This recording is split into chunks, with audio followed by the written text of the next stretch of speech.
Well, thank you for being here. It's nice to be here with you all in this uh, brand new virtual world to me. So forgive me, I'm a smidge of a new learner here with this. Um, Myself, I'm Lorraine Stanton in real life. I'm a curriculum development manager for a major telecom company.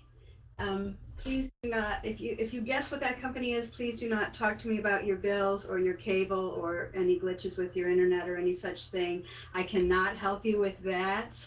I currently develop learnings for agents that are on the phone with customers with their various complaints and concerns. So I will type who I am to you all in Second Life. I have actually several avatars in Second Life. This is my teacher account, Lorraine Sharon.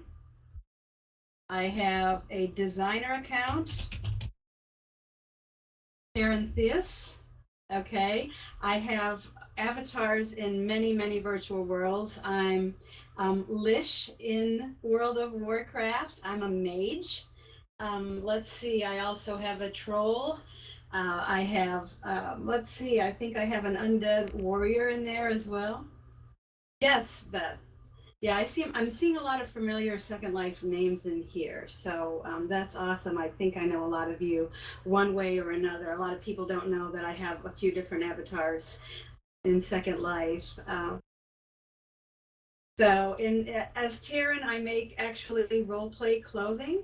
So I'm all about role play in virtual worlds.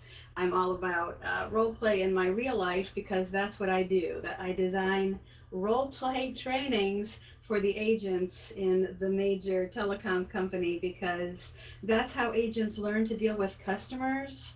And I've been doing that for about 2 years.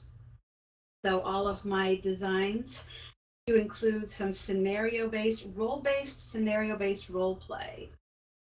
What that means is that the agents practice talking with customers before they ever deal with customers in their new hire orientations.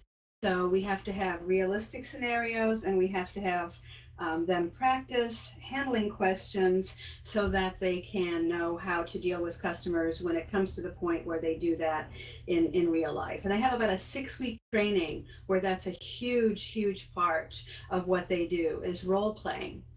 So that's what I've been doing for quite a long time. Here are a few of the courses that I've dealt with in Second Life. I've been in Second Life for probably about 12 or 13 years now. I've done a lot of role play classes in there. And we will talk about those in depth. And I'll have all the links on my conference website. I'll have all of the links to the trainings I've developed for the role players. I will have all of the links to how to get to the areas that still exist that you can go to and visit. What is role play? Does anyone have any thoughts? Got some definitions up here that I found around the internet. Um, Acting out, certainly like you would in a play. There's a picture of a Renaissance fair there, which I'm an avid Renaissance fair person, by the way. An interaction, it is mimicking. I have found interestingly that it's about what to say as well as what not to say.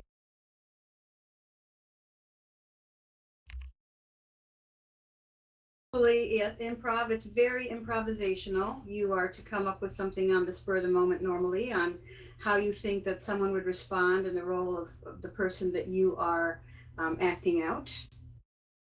So it's done in real life quite often. It's been done in classes probably since Roman times.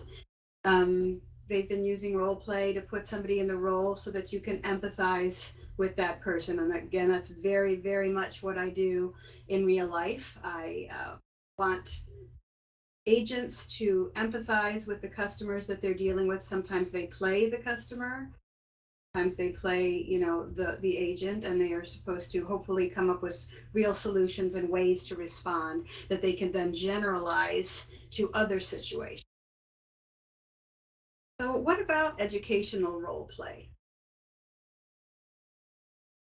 See it in children. In fact, that's almost all of what children do, right? When they are pretending, they engage in pretend play. They're pretending to be adults. They are. I know that my son, an architect, when he was about 6 or 7, and he would dress up, and he had his little office, and he would make drawings, and he would take a little lunch break, and that's what my son did. My daughter certainly role played being a princess or a fairy, or parents. They role play being doctors. That's what they do. That's how they learn. That's how they practice being an adult, right? So they're trying to apply knowledge. They're considering alternate views. They have to have sort of a base level understanding what they do, and most importantly, they're committing to an unfamiliar role. So it's something that's not quite comfortable with them yet, that they're trying to apply, trying to achieve that by acting it out, right? Yes. Commit to it. You have to give it your all. So we do that in classes. I think one of the things, you see a picture of two students in a class here. The limits of doing this in real life is that we can't, very difficult to change our real life environment. It's very difficult to, get all the costuming and all the simulation and so forth. So in virtual worlds, however, we can have environments. Obviously, in this environment in Verbila, there are different environments here. There are simulated theaters, simulated classrooms, big auditoriums, smaller intimate spaces.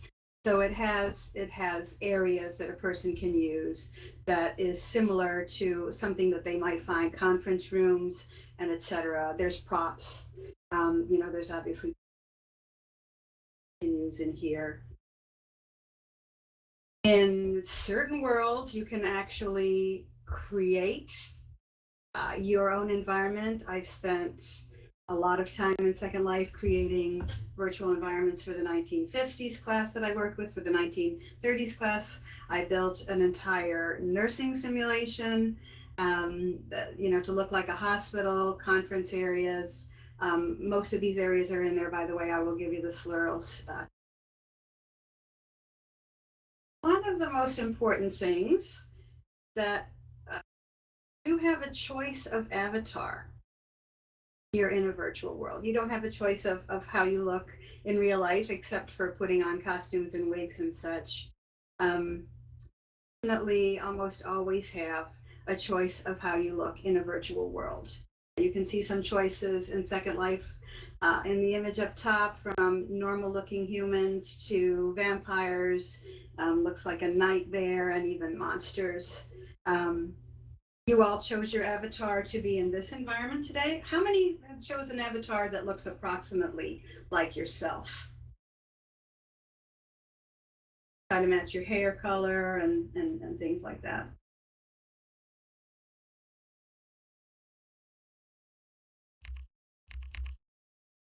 Eyes and hair, yeah. I think most people try to. Oh, okay. Sidearm wants to look like his. Yeah. Um, well, in Second Life, of course, 99.999% of the population is extremely gorgeous. They look like models. In here, we kind of look more normal, I think. But I definitely made a point of dressing like myself, making my hair color the same, approximate skin tone, eye color. Glasses was important to me. So we definitely get our choices of how we want to look.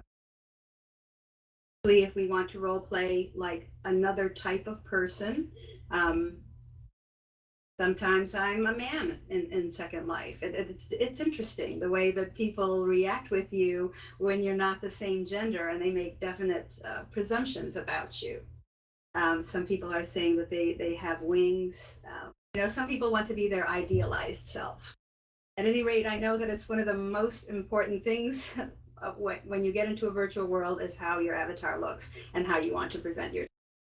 I've met a lot of transgender people who definitely are life with the avatar the self that they identify with, rather than the gender that they were assigned at birth. So again, it's just extremely important to people to get their avatar looking like the way that they want to present themselves. Really, that can become a wonderful tool when we're trying to role play as someone else. Oh, that's funny, Beth. Okay, let me about some connection to educational theory. Um, a lot of the wonderful things about virtual worlds is that you can make it interactive. You can interact with content, you can interact with your instructor.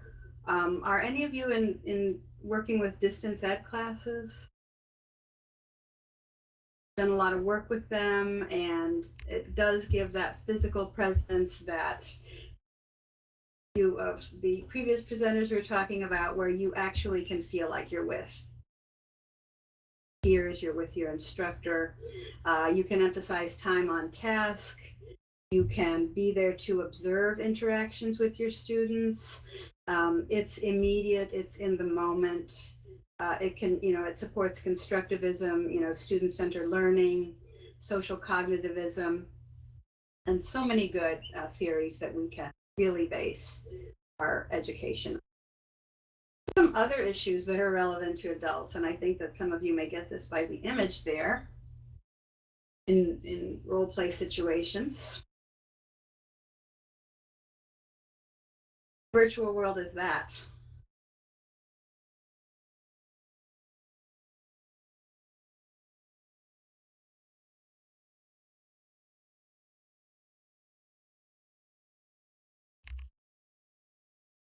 It definitely builds empathy, Beth. Um, and it's a consideration when you want to bring students in of different ages. You do need to make sure that it's an age appropriate virtual world. Um, One of the complaints with some of the virtual worlds that are out there is the sexuality aspect. Sexuality is important to us all. The image of the virtual world that I have there is clearly a sexual role play. Uh, Virtual world, it happens in Second Life. I think we all know about that. Normally, when I do a conference presentation in a real life conference situation, I'm confronted with, what about all the sexuality that's going on in sex. So yes, it occurs. It's an issue when you have younger students. You can get a protected environment for them. Um, but it's part of who we are as human beings. Have adult students, if we are in adult education, um, yes, some of our students will engage in that. um, it's it is their right. Some people don't have access to sexuality in real life, and they definitely form bonds and relationships. So it is an issue.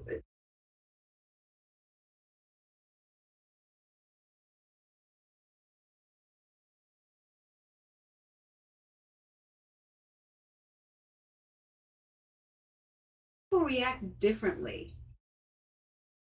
Do you think that in your experience, do you observe students reacting differently? I certainly did. Many semesters of work. Um, I saw some take right to it. I saw some take to it like water.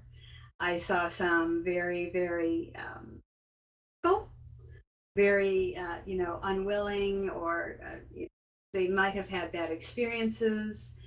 Some were gamers. Some were Obviously different cultures, different ages in your classes, a lot of you.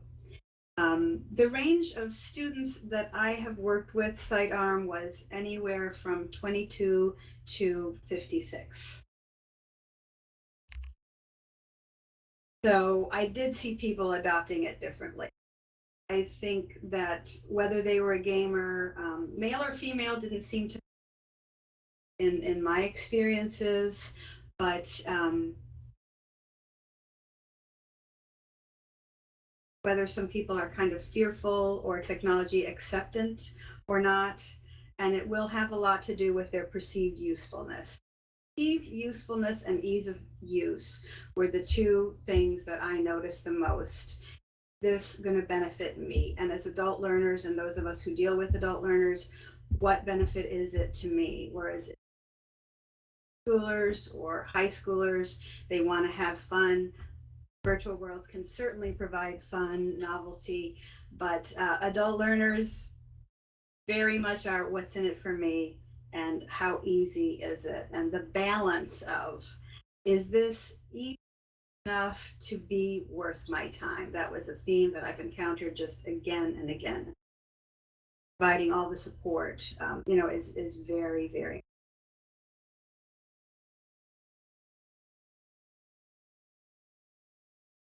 I've noticed some levels of immersion.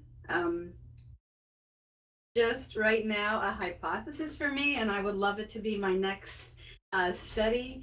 But in many, many semesters and dealing with many, many students, I see one of these three types of levels of immersion. I see people reacting to their avatar as though it's a puppet. Right now, where I am with Verbila is I'm in the puppet state. I'm not quite used to it. It's something that I have to operate in order to present to you all, and I'm very, very shaky on it. The It's a Puppet stage is early on, normally, in a user's experience with a virtual world. You're not there yet. You're still so focused on using the buttons and the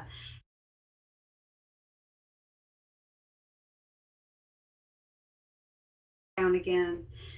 So after a while, I'm very interested in that, Beth. Um, Next, at the middle level, I think where most users are is it's an extension of me, like that middle picture. You're aware you are sitting in a room, and you are aware that that is also you. Um, in the computer, and you're kind of in both places. It's an extension of you. It's not quite a puppet, not quite some other thing that you have to make do what you want to do, but you're not quite at the it's me level yet. And I think finally you get to the point where you are all in. You are that avatar. You are fully in it in the moment and experiencing it. And that's the thing that takes just a little bit of time. So I do recommend have a role play situation with your students. You want them to have enough time to at least get to level 2 and hopefully level 3 where that avatar is them. It's enough of them that they relate to it. They take on, the full personality, and they truly feel that they're in it. And at that point, they really can't be worried about all the, you know, how do I do these things? Yeah, griefers. Yes, we've all, I think, experienced griefers where they're at it's a puppet level of other people around them as human, and they don't really care. They just want to be disruptors.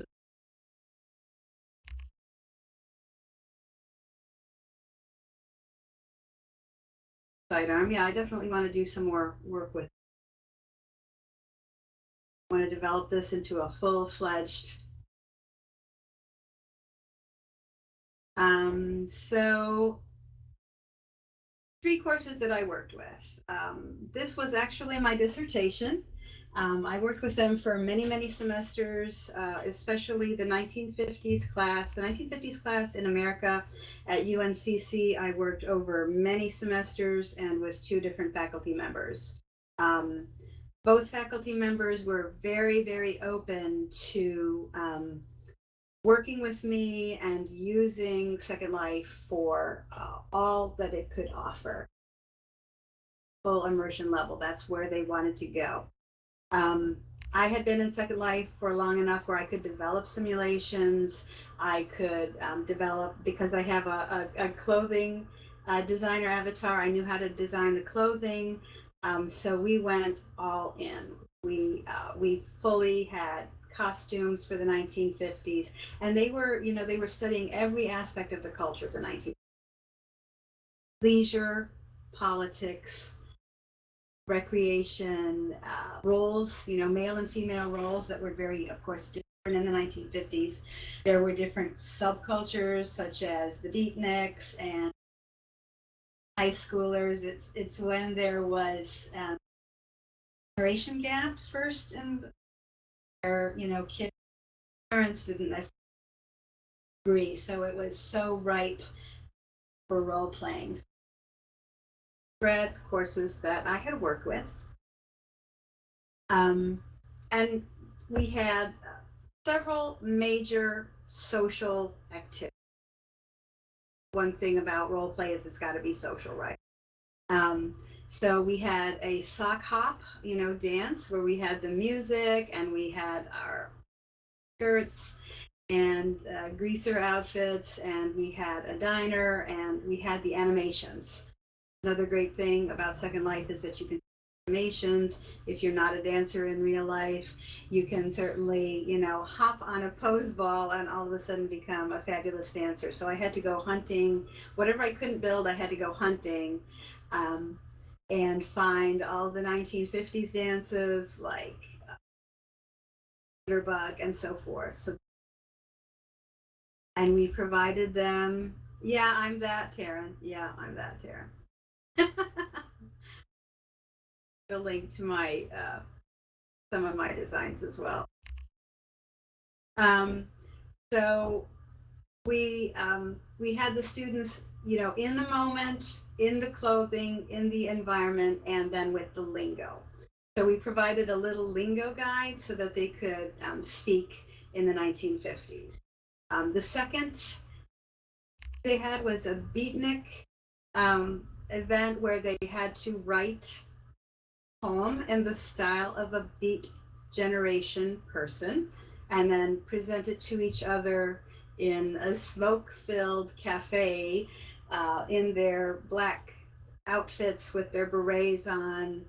And then they did clapping, which was, I think, the finger snapping is how the beatniks clapping back then. So we fully enacted a beatnik poetry cafe, and that was quite enjoyable. For the biggest event that we had with them was the boxing match, in which we had students role playing as various.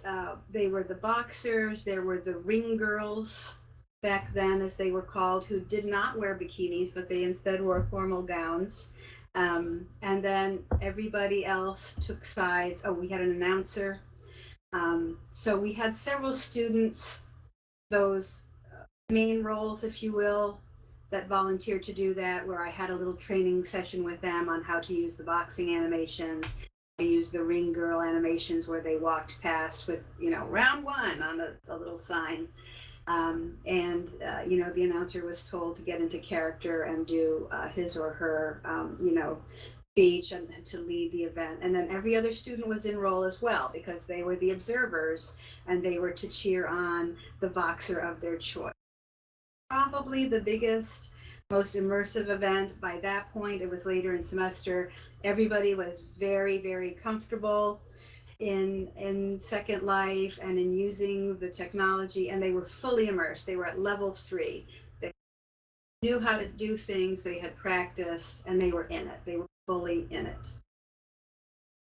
And I'll provide my all the links on my so some of the things that the students said about that. And for my dissertation, I interviewed them, I surveyed them on things like level of comfort, and then just their thoughts and how it helped them learn. It allowed them to apply what they had learned in class. They could actually enact some of the cultural things, some of the lingo that they had learned about in class. It was not boring. It was different. The novelty of it. Yeah, we had some complaints about running things on the computer. I was always dealing with various support issues. So I had to develop an extensive, support. I developed support videos, technical guides, directed them to existing technical guides and stuff. Never ending battle, especially for certain individuals. Um, People said that they wish that they could take all of their classes in Second Life. That was, I considered that kind of a feather in my cap. That was something that made me very, very happy when I heard things like that. So this class was, I considered a success as far as role play. It got them to understand. One student told me it helped me understand what my grandparents' life was like. So I figured that's learning, that's real learning. They're in it, they're experiencing it, and they are, really getting the full benefit.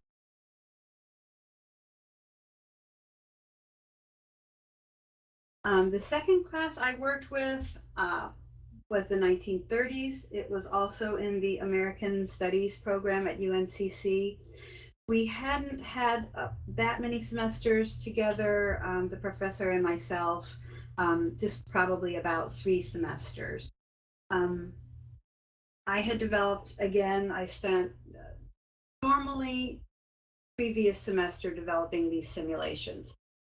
So it took about 3 months. I'm not gonna joke around with you. It was difficult. Um, so I spent about 3 months developing the 50s class and then tweaking it over and over again.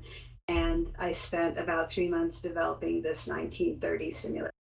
Bought buildings from the buildings that you see in this picture were actually developed by an architect that was a history teacher, and they were very very accurate in their buildings.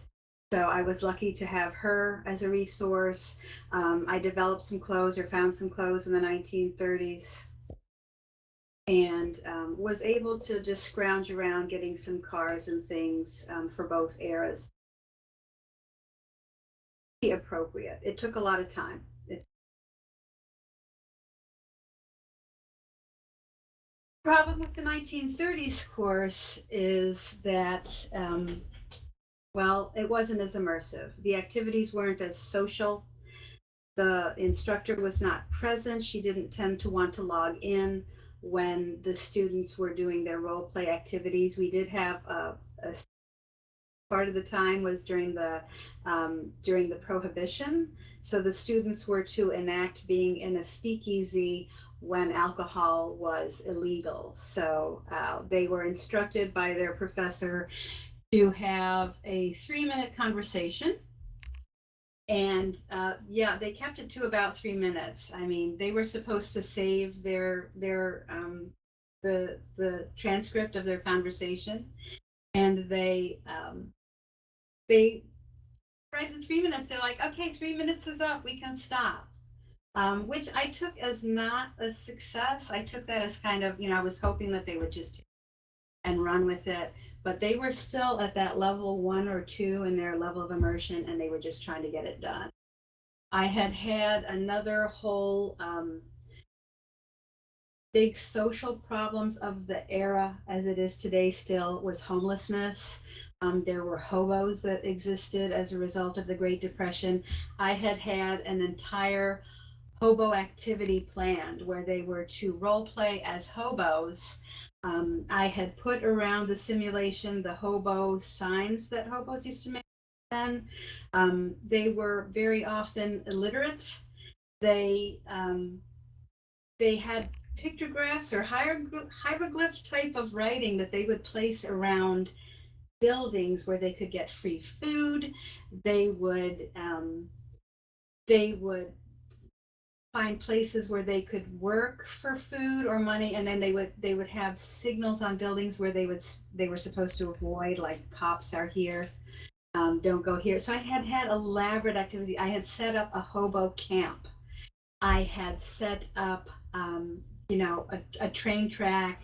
I had a camp with some food and tents where the students were supposed to role play as hobos.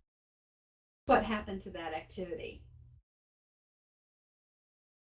Okay, so the professor had gone over in time with one of her modules and do the hobo activity after I had spent, probably at least a month on that one. So that was a role play that was missed and we didn't get to experience. So I just wonder what this class would have been like, how that they could have related to the Great Depression of the era if they had been able to do that role play.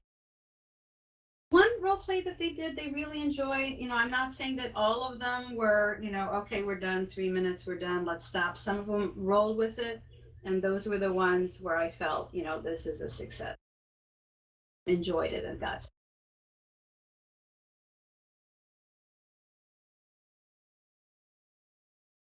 Third class that I worked with and did role play with, and that was again over multiple semesters, was a graduate nursing theory class. They used it for a lot of real life activities as well. The picture that you see on the bottom is their art gallery. You can see that the students do like to be themselves and present themselves as nurses. They were scrubs, provided scrubs for them. And don't worry, they didn't practice medical practice role play in Second Life. They had real bodies to do that with, because seeing students definitely go to actual hospitals in real life to learn how to roll, patients. But we used it for this class as an outlet for them, for social presence for them, because they were fully distanced students. They wanted to be physically near each other and talk. And the result of the art was supposed to represent, and they were each to do a picture of presented nursing series of various types, and they would talk about them, and they would often talk about many challenges that they experienced in their real life nursing practice. The main role play activity that we did with them going into geriatrics was to be elderly people. So they role played as elderly individuals. I provided an elderly man, an elderly woman avatar for them to be with different clothing. They could have different skin tones, and we also had wheelchairs for them to use. So there are videos that I have that I'll place for you as to how the expectations for that role play. They were supposed to immerse themselves in being an elderly patient so that they could understand and empathize. That was a lot of fun. We really, truly enjoyed that. That was a lot of them.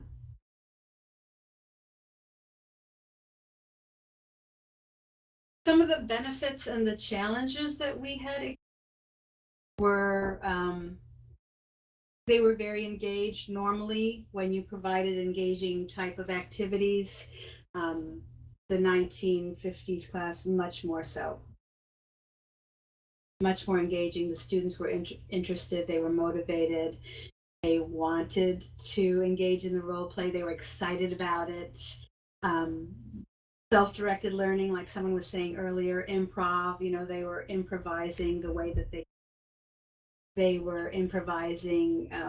They jumped into the roles that they were given, whether it was the beatnik or the young people at the sock hop, or and whatnot, the boxers and the ring girls, and cheering on their favorite boxer. They were fully in it. They were in the moment, and they even introverts.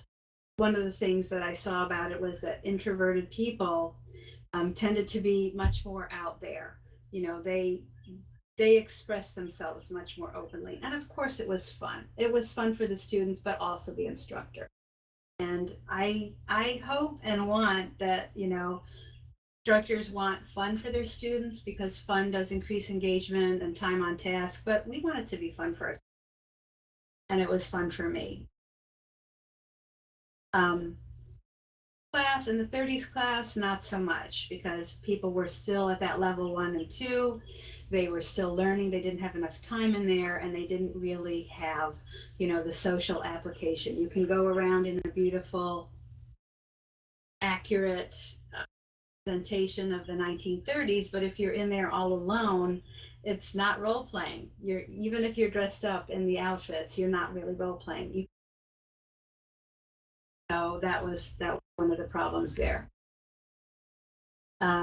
It took a lot of effort. I mean, obviously, not all of us have someone to design full on simulations for us. It's hard to find something that's really accurate to what we want.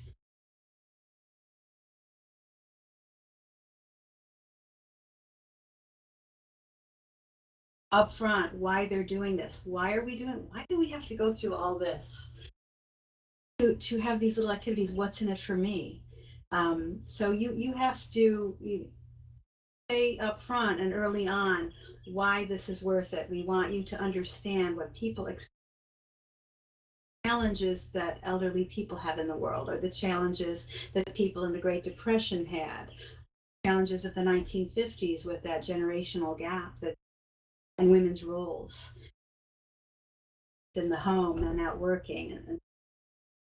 And there were some tough issues to talk about in some of these eras. There were um, again, we're talking about some of the ethics and so forth. There was obviously racism in these eras.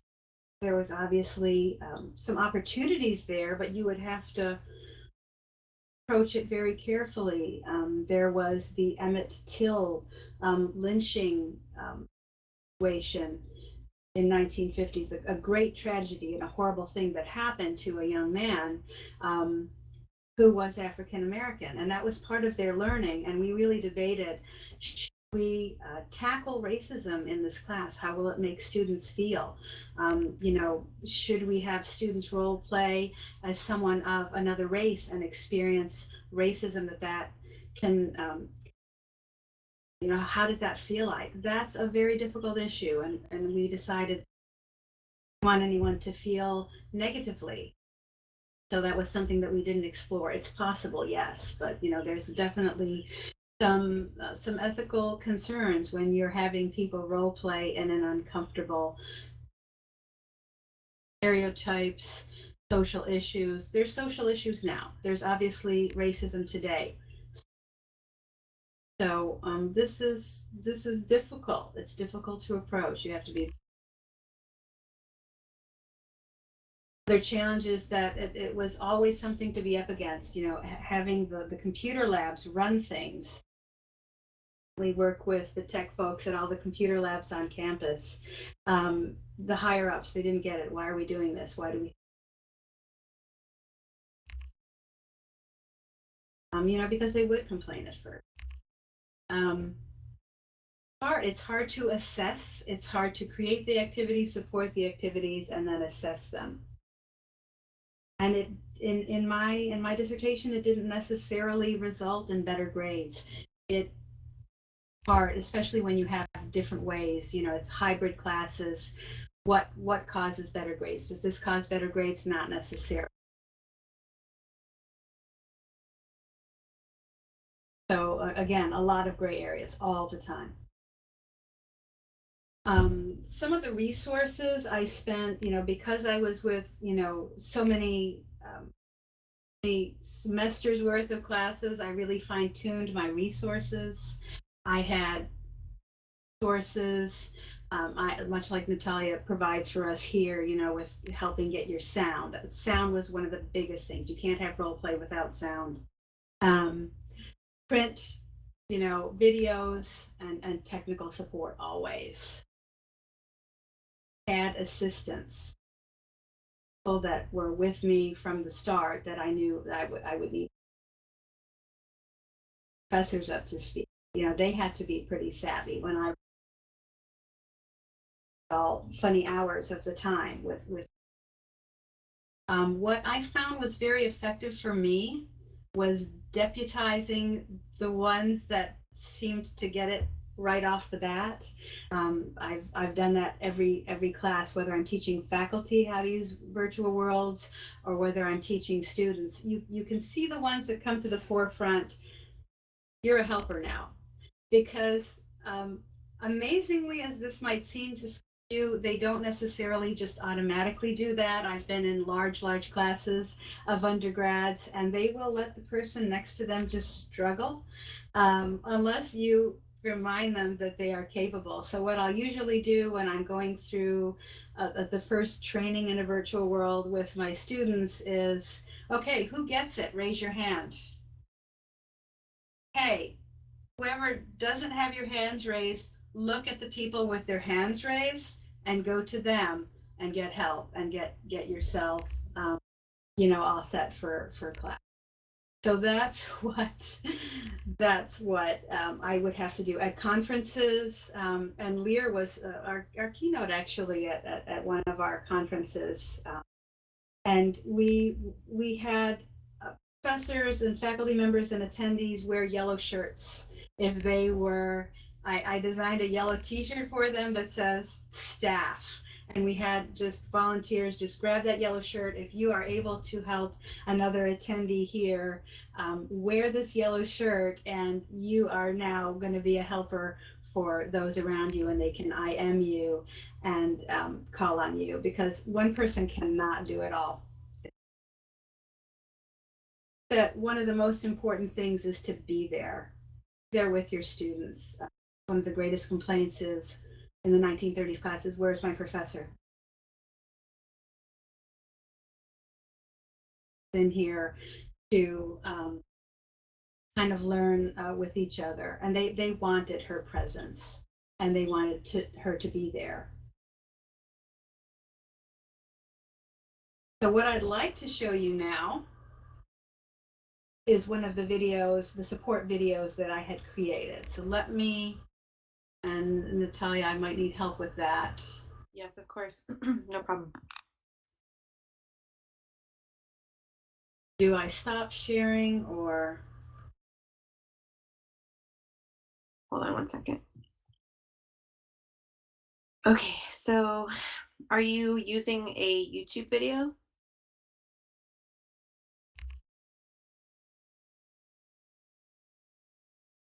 Lorraine, can you hear me?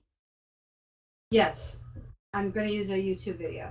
Okay, great. So on your presentation, if you click on your presentation tool, just drop the video in the URL link, in the URL box, I'm sorry.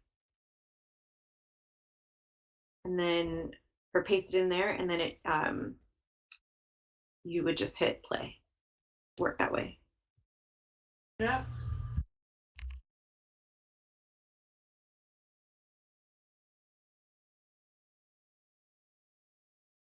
It's not coming up for me. You pasted it in the search box in your presentation tool? Presentation tool isn't coming up for me. Enlarge it and then drag it wide. That happened to me last night too. Yeah.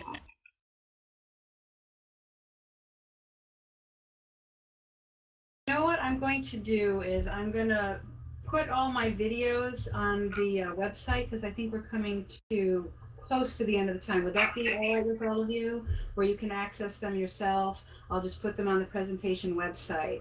But what I did was every activity that the student had to do, I created a quick Camtasia video. How we do this activity. This is how you dress yourself as old people in the 1950s clothes. Found, and there's tons of them, and you'll be able to access them all. That work? And otherwise I'll open up for questions.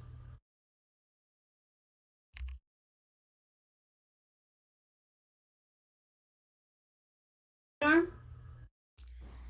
Yes, thank you, Lorraine. This is really timely and interesting. all of these talks. I want to kudos to you, Lorraine, who've got the talking stick, and James and Day and all that.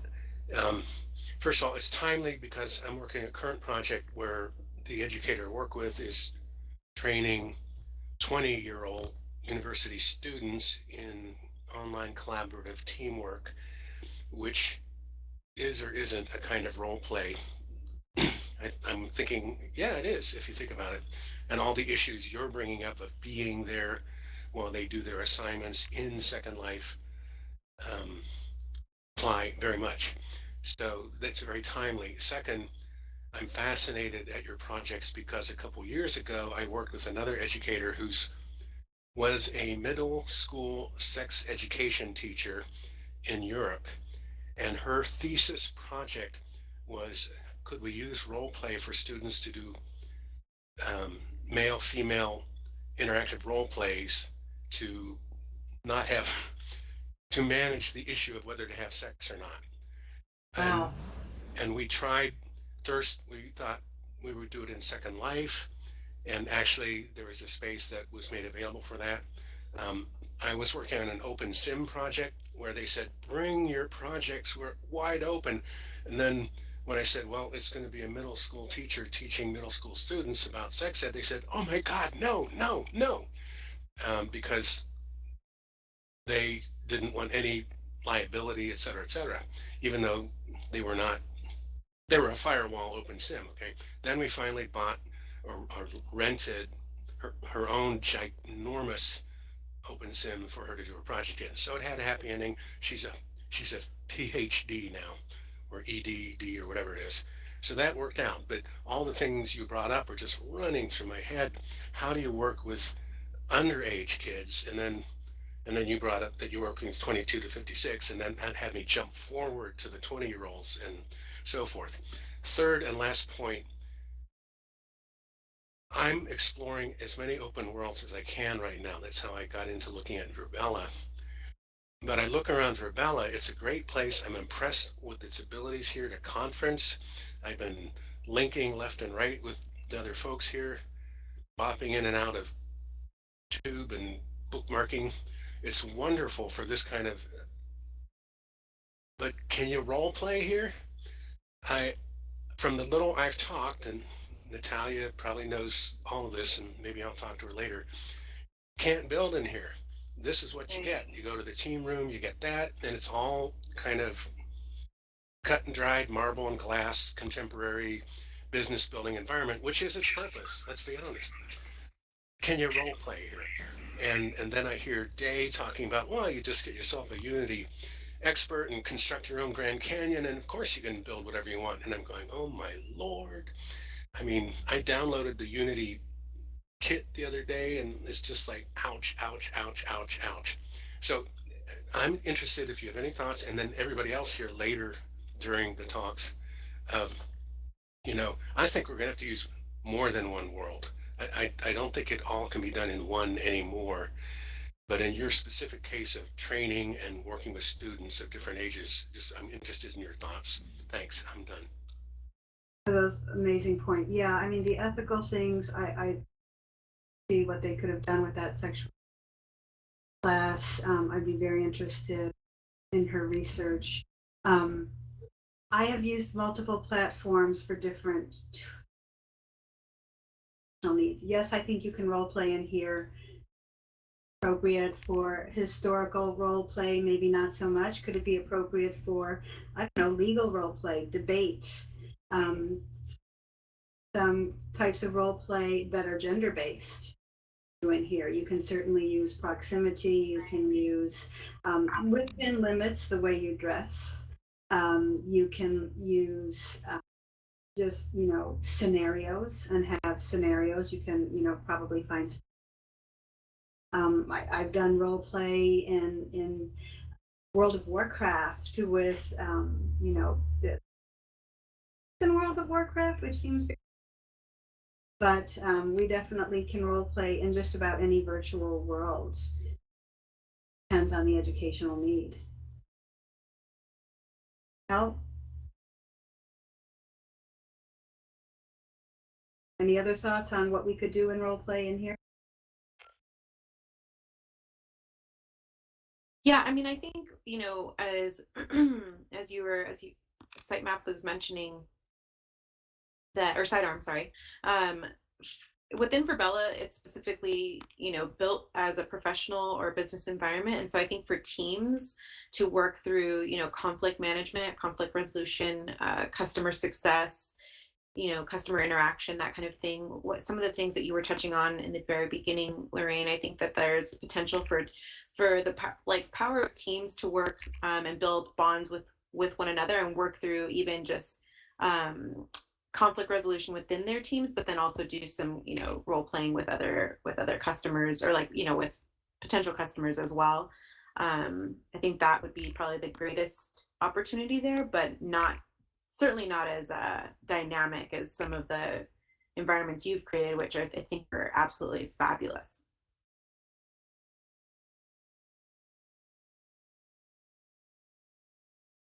For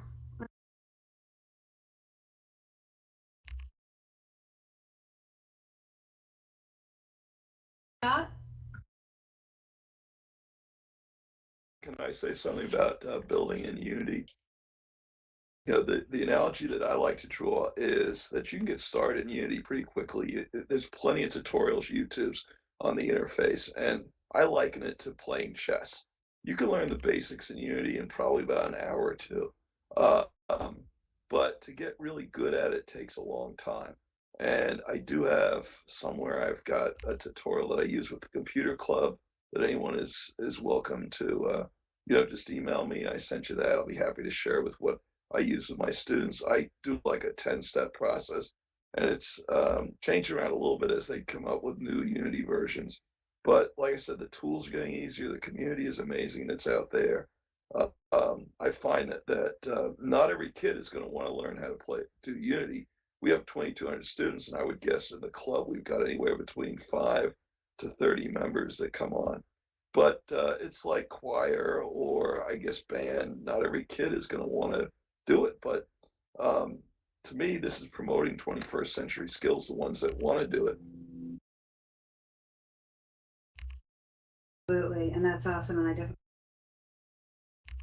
more about that.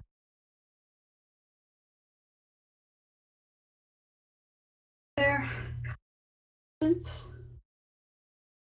Can I ask Natalia, since you volunteered, um,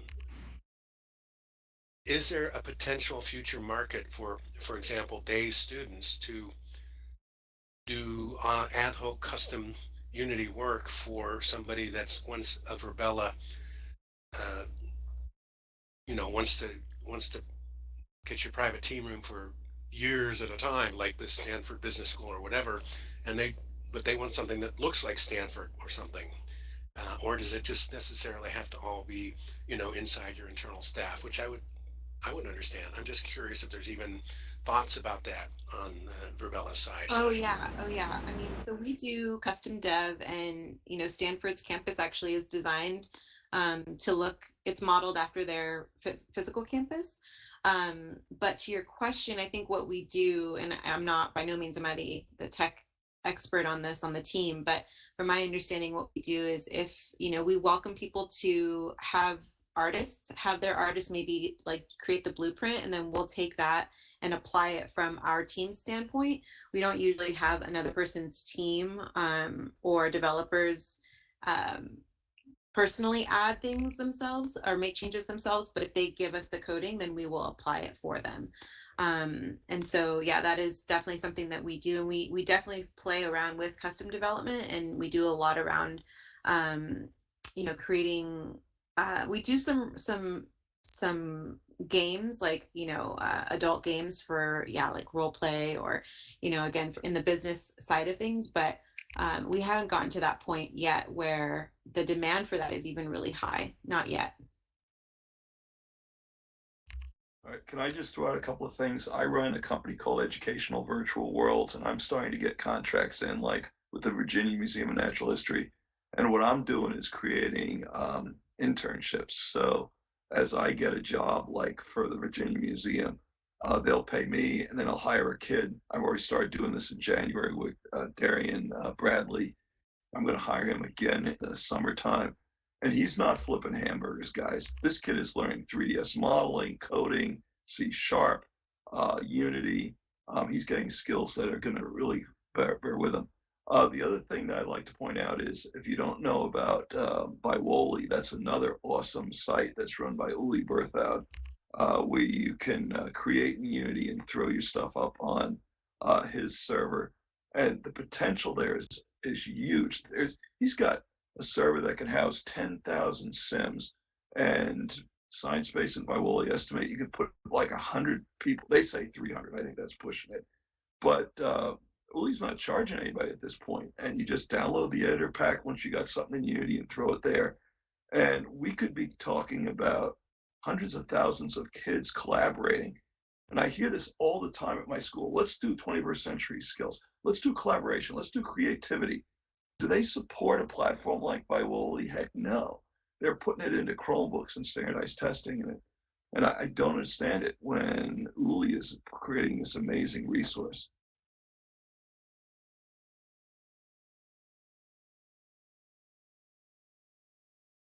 For Unity, that's all I know. So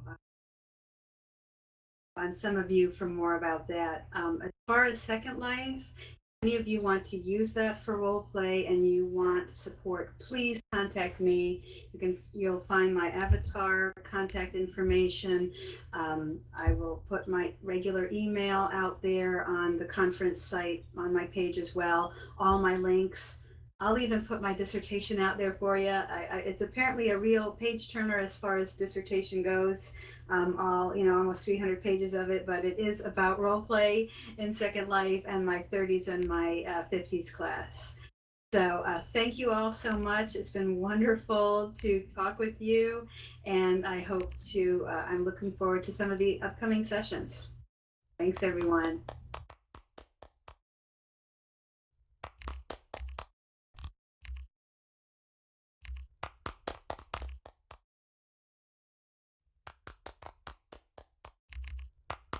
Yeah, and during the break, obviously, when everybody has the opportunity to